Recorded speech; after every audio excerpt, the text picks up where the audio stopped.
السلام علیکم ورحمۃ اللہ وبرکاتہ۔ حضور اکرم صلی اللہ علیہ وسلم کے طائف کے سفر کا قصہ۔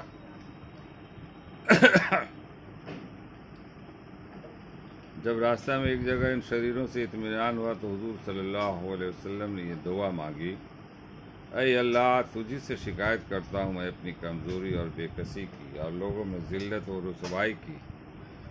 اے ارحم الراحمین، تو ہی ضعفاء کا رب ہے اور تو ہی میرا پروردگار ہے، تو مجھے کس کے حوالے کرتا ہے؟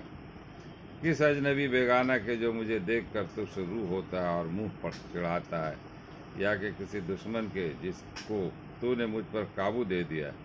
اے اللہ، اگر تو مجھ سے ناراض نہیں ہے تو مجھے کسی کی بھی پرواہ نہیں، تیری حفاظت مجھے کافی ہے۔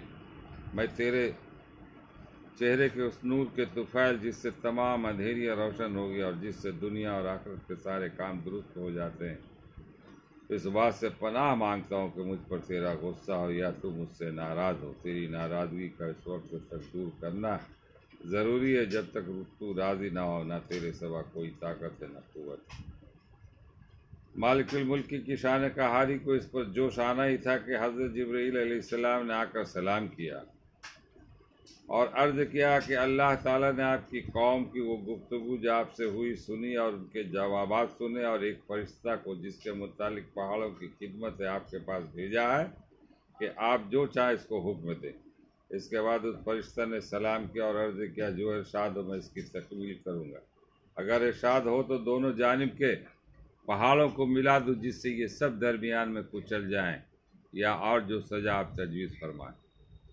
حضور صلی اللہ علیہ وسلم کی رحیمی و کریمی ذات نے جواب دیا کہ میں اللہ سے اس کی امید رکھتا ہوں کہ اگر یہ مسلمان نہیں ہوئے تو ان کی اولاد میں سے ایسے لوگ پیدا ہوں جو اللہ کی پرستش کریں اور اس کی عبادت کریں۔ فائدہ یہ ہے اخلاق اس کریم ذات کے جس کے ہم لوگ نام لیوا ہیں کہ ہم ذرا سی تکلیف سے کسی کی معمولی سی گالی دینے سے ایسے بھڑک جاتے ہیں کہ پھر عمر بھر اس کا بدلہ نہیں اترتا، ظلم پر ظلم اس پر کرتے رہتے ہیں اور دعویٰ کرتے ہیں اپنے محمدی ہونے کا، نبی کریم کے پیرو بننے کا۔ نبی کریم صلی اللہ علیہ وسلم اتنی سخت تکلیف اور مشقت اٹھانے کے باوجود نہ بددعا فرماتے ہیں نہ کوئی بدلہ لیتے ہیں۔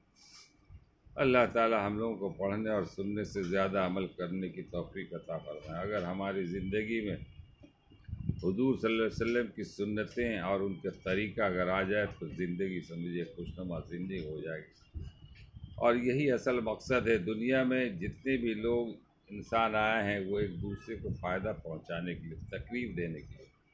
اگر کوئی تکلیف بھی دیتا ہے تو یہ اس کا فعل ہے۔ اس حالت میں مجھے صبر کرنا اور شکر کرنا اللہ۔